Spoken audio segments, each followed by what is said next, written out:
Hiyo tunasikia vijana wanapigana juu ya Mudhama na Kalonzo.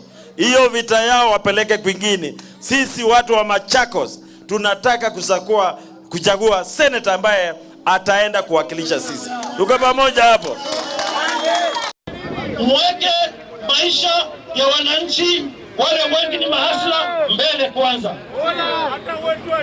Mimi nimekuwa ndani ya serikali, nimefanyia system kazi, nimefanyia deep state kazi. Mimi najua utapeli wa serikali. Nataka nihakikishie watu wa Mlolongo hivi, mimi nataka mnipatie hii kiti ya Senate.